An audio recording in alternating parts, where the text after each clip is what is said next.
Welcome to this training on building Microsoft Teams apps and solutions. Throughout this 5-day course, you will receive guidance by over 10 of Microsoft's Teams engineers.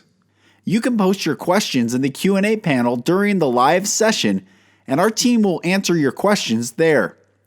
In this course, we will cover Teams Developer Platform, Overview and App Lifecycle on day 1, building apps and solutions with Microsoft Teams on day 2, extend your solution with Microsoft Graph on day 3, building Teams apps using solution accelerators on day 4, and on day 5, Teams App Lifecycle Management. Now let's move on to our topic, Teams Developer Platform, Overview and App Lifecycle, where we'll be covering the following: Teams Development Platform Overview and Overview of App Lifecycles. Hi, I'm Isabella Lubin. I'm Joey Glock. I'm Prema Djurgen. And we're all here today to give you an overview of Teams Platform. So I'm here to talk to you about Microsoft Teams Platform, but first I want to talk a little bit about Microsoft Teams. We announced at Microsoft Ignite 2 years ago that Microsoft Teams is the fastest growing business app in Microsoft history. We have more than 13 million daily active users. There are more than 500,000 organizations that are using Teams. 91% of the Fortune 100 companies. It's available in 181 markets with support for 44 languages and growing.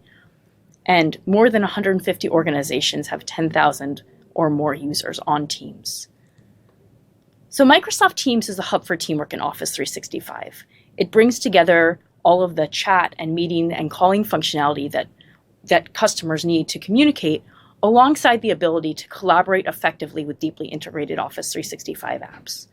But what I'm really excited to talk to you about is how Microsoft Teams allows you to customize and extend your experience with apps that are published by third parties, with automation or process workflows that you design yourself, and with custom applications that allow you to extend the product to meet your specific business needs. This is a quick view of some of the partners that we work with for extending Microsoft Teams, where they publish the apps as a third-party application. And when you think about Teams as a platform, it runs the gamut from ready-made solutions, those partner-developed apps that we just showed you. And these are hundreds of Microsoft and partner applications that are available in the Teams store today for you to use to extend the scenario that you need to be productive and successful within Microsoft Teams. There's a spectrum of ways that you can extend Microsoft Teams as a platform. And this spans from ready-made solutions that Microsoft and our partners have published and made available to you in the store, from the ability to automate tasks using low-code applications using the Power Platform, to building your own custom apps. We provide many reference solutions that you can use that customize just for your own organization, or you can build a business app that is fully customized just for you, that allows you to bring the scenarios that you need to be successful within Microsoft Teams. So we've already seen customers and partners building apps that meet a number of different scenarios, from vertical specific scenarios like airlines and transportation, financial services, government, power and utilities. These are all specific solutions tailored to a specific scenario that these types of organizations face. But in addition to these specific vertical scenarios, we also see customers building applications that span horizontals like marketing or human resources, that are scenarios that customers from many, many different types of verticals need to be successful. So let's talk a little bit about how Teams Platform lets you bring your solution to life. So we have a number of different capabilities that allow you to be successful. These are things like tabs, bots, adaptive cards, messaging extensions, task modules, and notifications. And we'll go in depth a little bit about these later on, but these are the capabilities or the surfaces that users are going to see that allow them to interact with the app. And these capabilities or surfaces speak to services in the backend, like Azure, Microsoft Graph, SharePoint, Power Apps, Flow, connectors, and webhooks. This is where the data and the actual interaction resides that powers the scenario that you're trying to build. So when should you use each capability? Well, tabs are kind of a big canvas that allow you to host your UI. This is when you need a large surface area to present a very deep scenario. Bots are conversational entities. They allow users or groups of users to interact within a conversation. And then messaging extensions and message actions, again, these are deeper enrichments of the conversation themselves, ways to share cards, ways to extend a conversation that a user is about to post. Similarly, task modules or notifications allow you to have quick actions that gets users' attentions or allow them to perform very, very quick and easy actions. All of these applications can be scoped either to a team or to a personal scope or an individual user. And when you think about how you're going to build your app and how users are going to use it, you think in a team scope, this is allowing a group of users to leverage this application together. A personal scope allows a user to interact one-on-one. So now that we've talked about all of these different capabilities and what they can do for you, let's look at how these capabilities appear in the product itself. Take it away, Prem. Hi, I'm here to demonstrate how apps can help you be more productive in Teams. Teams already comes with a number of apps that are pre-installed. You can access them from the ... menu on the left side of Teams. Here, I click on the ... menu, and I can see that there are these 8 apps that are already available for me. Let's say I want to use OneNote to take my notes. I can simply click on it to open the app and start recording my notes. Now, these are not the only apps that's available in Teams.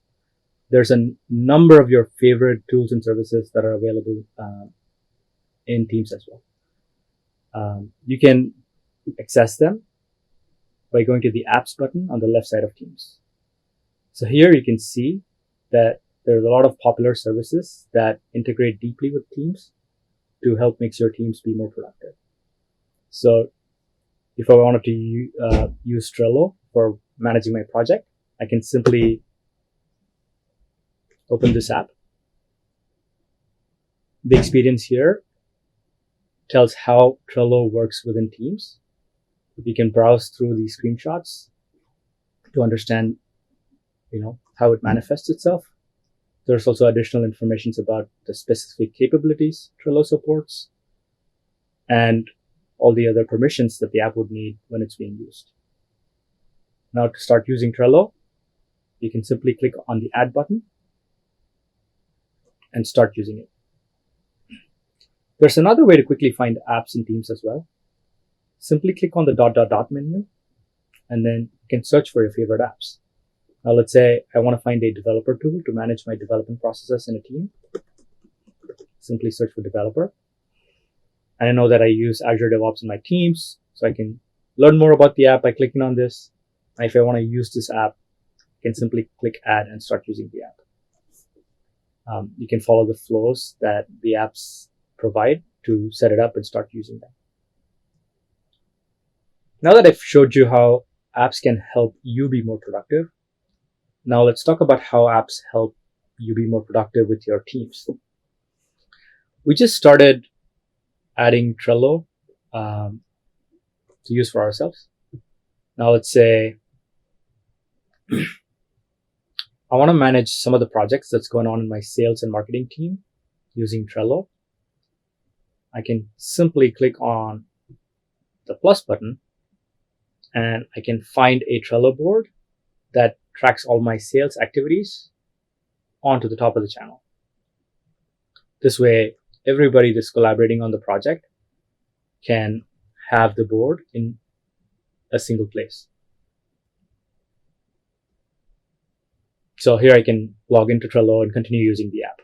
Let's skip this for now for the purposes of the demo. Now, let's look at how apps can help you enrich the content of your messages. Now, in the monthly reports channel, as I compose a message, so I could say,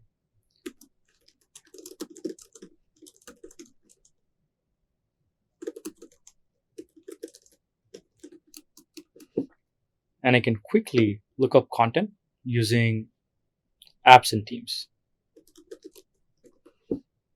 Let's say I want to share some helpful tips for my colleague. I can quickly search the YouTube app for some good examples that I can share with them in the message directly. Now, there's also another way to interact with apps within Teams directly from the messages, which is by simply using the @mention menu. As soon as you click on @, you can start typing the name of an app to start using it. So in this case, I'm going to use the app called Praise to send one of my colleagues kudos. So I can simply invoke this app here, and I'll say,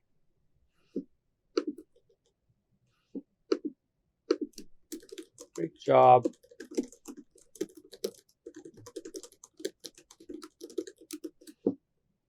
I can quickly preview this message and send it in the conversation. So now anybody in the team can interact with this message. They can like it, reply to it. It's just part of the message. Now, to get more apps that help your conversations, you can click on the ... menu on your Compose box and find the app that you want to use. If you want to browse more apps, you can click on the More Apps button, and it'll take you right back to the apps gallery we looked at earlier. There are more ways you can browse for apps within the apps gallery. You can click on a specific capability an app provides. So in this case, if I wanted to see what are the apps that has a bot, which I can converse with, I can click on the bots category and look at all the apps that are supported. And if I wanted to navigate to other categories, I can do that as well. Okay, hello, I'm Joey. As Prem and Isabella set up before me, they really talked about the value of what the Teams platform can provide, and then showcased what a Teams app is, so the capabilities that provide those values. So what I want to talk about next is actually once that app is defined, coded, functioning properly in Teams, how do you package that as a Teams app? And then how do you get it published? And what I mean by that, if you're a third-party ISV, it's getting it published to the Teams global app catalog. And if you're making a line of business app for a particular organization, how do you get it in the hands of IT, who can manage and configure it to get it in the hands of the user? So when we talk about all of that, what we're really referring to is the app lifecycle. And so you can see here, this is a diagram of the workflow that we have in Teams to get the app from development to the hands of users. And I'm going to talk about what that workflow looks like at a high level in this overview. So starting, what tools do you have as a developer to develop and test Teams apps? So what we offer is the ability to use an app called App Studio. So this is something that helps you package your Teams app, your web app, as a Teams app. And you can see here, this is where I define my metadata, what my AAD app ID is. This is where I define the capabilities that Prem talked about in his session. And most importantly, with regards to App Lifecycle, this is where I can come to test and distribute the app widely in an organization. So I'm going to talk about the full details about that in a different one of these sessions, so I encourage you to check out that video. But overall, this is the tool that Teams created. It is in and of itself a Teams app for installation, downloading, and submission for your app into the app catalog. So using App Studio, you can kind of download and create your web app, transform it into a Teams app within Teams app package. But now how do you submit the app? So again, if you're a third-party app developer or an ISV, you'll submit the app using App Studio. So if I switch over to my demo here, there's this submit button at the bottom. This will launch your app to Microsoft, so Microsoft can help validate it, and you'll use something called Partner Center for that validation. If you're a line of business app developer, what you'll do is start by installing the app for yourself for testing, and you can do this with a demo or test environment, perhaps using the Office 365 developer program. But more importantly, you package your app for submission by this download button here in the middle. That will download a zip file. So if I do this here, you can see that I've exported the package into my default download folder, and that zip file is the representation of a Teams app. So the next piece of the app lifecycle is validation via the IT decision maker. So if I am in IT, I would take that app package that the developer just sent to me and downloaded, and what I could do is enable a setting that allows me to sideload the app for validation. Now this is a ability to directly install the app to a Teams client By default, this is turned off for all standard users, so you'll have to go in and enable this for a trusted validator. And I talked more about this in the overview session that I referenced earlier. But as you can see, that's done right from the Teams client here. I can upload a custom app, and what that's going to do is directly let me install the app I had just downloaded to my Teams instance. So here's the app I had downloaded. When I click open, you can see here it is. I'm able to add the app to a team, to a specific chat, and I can do a direct installation and validation there. This doesn't make the app exposed to the entire tenant or to the entire organization's app catalog, but just a direct installation for this user. So once I validate an app, how can I actually upload that app to my organization's app catalog? So I've done validation through a direct installation myself. How do I get this app into the app catalog? For that, we have a Teams admin portal, which you might be familiar with if you're an IT pro. And we have a new experience called Manage Apps inside here. So under Teams App, Manage Apps, this is where you can see all of your app catalog today. So this is third-party apps as well as line of business apps. So in the case of third-party apps, the apps will explicitly already be here because they exist in the Teams global app catalog. So for a line of business app, you'll upload the app here.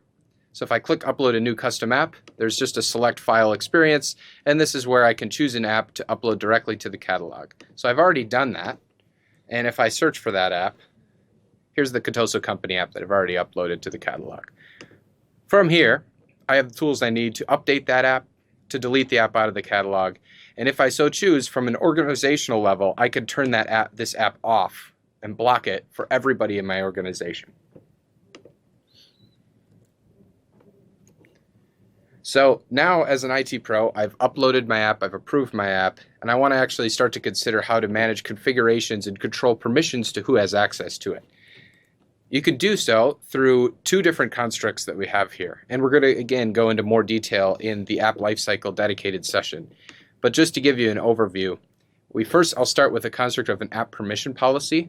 So this is a set of controls that restricts which users can see which apps. So if I create a new one here, I could choose a list of tenant apps and say I want to allow specific apps and block others, block specific apps and allow others, or block all tenant apps for a given set of users. And you could do this by Microsoft apps, third-party apps, or tenant apps specifically. So when you create this sort of allow and block list permission set, you'd save this and you could target this to individual users or sets of users. And this will restrict which apps those users are able to see and access. So if I were to say, for third-party apps, I'd like to block some apps but allow others, I could choose a list of apps that I want to block. So let's say I want to block YouTube for productivity reasons. I can add this app to the policy, click block, and now I've created such a policy that whoever I target this policy toward, they'll be able to see and use all Microsoft apps, all custom-built tenant apps, and all third-party apps except for YouTube, which will be blocked for those users. They won't be able to find it in the App Store, and they won't be able to use it if it's installed anywhere. So finally, we have the concept of a setup policy. This is so permission policies allow you to restrict who has access and can use certain apps. Setup policies actually set up the apps and affect how end users can view and interact with them. So in my setup policy list, I can click add, and down here I can see an order of pinned apps. So this reflects, if I switch over to the Teams client again, on the left here I have activity, chat, Teams calendar, and then a couple of apps already pinned. The Who app, this helps me identify someone in my organization, and App Studio, the app I mentioned earlier to help package other Teams apps.